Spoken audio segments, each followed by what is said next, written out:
Hi and welcome. This is a review of Secret Invasion.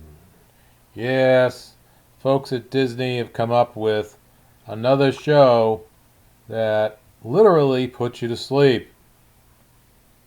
This is all about the Skrull invasion of Earth and stars Sam Jackson as Nick Fury.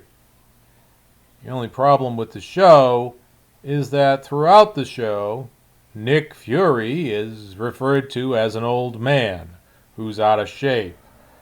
Not much of a spy anymore. It gets to the point where it gets really annoying. Literally in the show, he is told by Talos, who happens to be a Skrull, the head of the Skrulls, that Nick Fury, has done absolutely nothing with his entire career. That it is the Skrulls themselves that are responsible for all of his good deeds, if you will. Really amazing. The first episode, I watched the first 4 episodes of this, so you didn't have to. The majority of the show takes place with 2 people talking in a room. Now, they're not the same people all the time, but the majority of the scenes in all 4 episodes are 2 people talking in a room. If you are looking for non-stop action, this is not the show to watch. If you're looking for a spy thriller, this is not the show to watch. If you're looking for boring science fiction, this is the show to watch. In the first episode, in Moscow, Talos, who was the head of the Skrulls, and also Nick Fury's personal friend, pursues Everett K. Ross for killing a CIA agent, Prescott, who theorized that a shape-shifting Skrull rebels, frustrated that Talos and Nick Fury have not found them a new home planet, intend to incite war between Russia and the United States to take over Earth. Maria Hill arrives to assist Ross, but discovers that he is a Skrull. She calls Fury, who has been working in space for years, following what they call the blip. In other words, when he was disappeared. Returning to Earth, Fury learns that Talos has been exiled from the Skrull Council and replaced by former ally Gravik. The rebel leaders, Fury is kidnapped by some agents working for his old acquaintance Sonya Falsworth, who refuses to work with Fury to stop Gravik.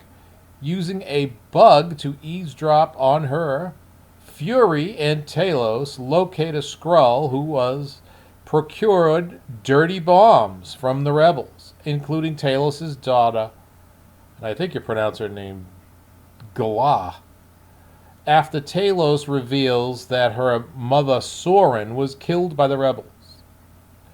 Galah reveals the rebels' plan to attack. They're going to attack some square on Unity Day. Fury, Hill, and Talos try to intercept the bombs before Gravik detonates them. And so what happens in the chaos, Gravik disguises himself as Fury and ends up killing Maria Hill.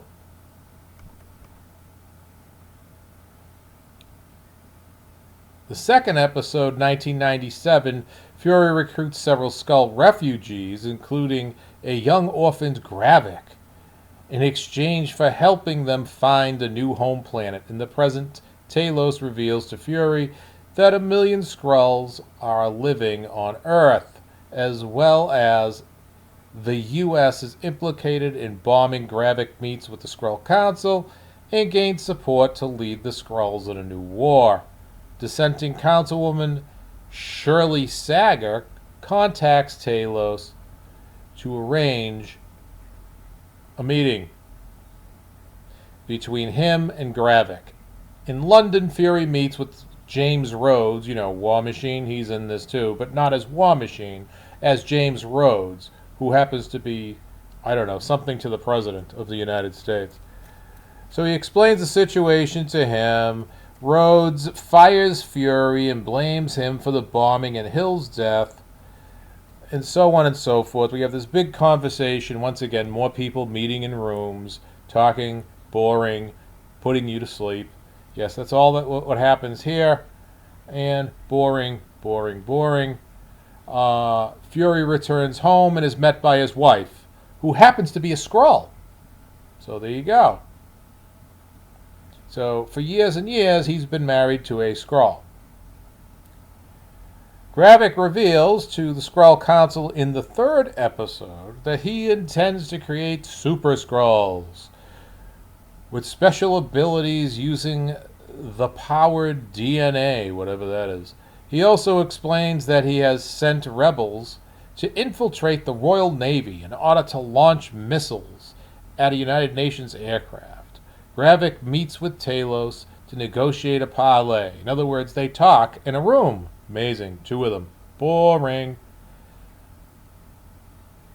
And so on and so forth. And talking, lots of talking. Boring, boring, boring, boring, boring. Basically what happens is Talos and Fury have to get to the Naval Command headquarters and stop the Commodore's orders of firing on a UN airplane because the Commodore is a Skrull. As simple as that. And so that's what happens. In the 4th episode, we basically get Nick Fury and his wife talking. And talking. And talking. And talking. And talking in a room. And so, once again, I don't know. The show is incredibly boring, and frankly, you would think Sam Jackson would have this great role that he's had as Nick Fury with all sorts of action and excitement. None of that takes place in this show. In fact, the show is more about Talos and his daughter than it is about Nick Fury. It's kind of interesting. This is Talos' daughter, who happens to be Emilia Clarke. But the show really is about them, their relationship. At least this is what I glean out of the show. Their relationship. She happens to be on the rebel side, but she's also a spy for her father, Talos. So, I don't know. It's kind of incredibly boring. And then, of course, Gravik is this guy here who, I don't know, he's supposed to be the super villain, but he comes off as incredibly boring. Nothing special about him at all. Not sure how he could be a supervillain when, his character is incredibly boring. But that's what we get out of this show. At least that's what I've gotten out of this show. 4 episodes into it. There's only 6 episodes to the entire show. And frankly, I think if you try to watch it, you'll probably want to have a lot of coffee to try to stay awake. What do I give this out of a 5? A 2. And I actually really like Sam Jackson. And I'm sorry, but in this show, it's just awful. That's all I can say. If you enjoy these videos, please subscribe. Tell your friends about it. Have them subscribe. Hit the like button. Until next time, bye-bye.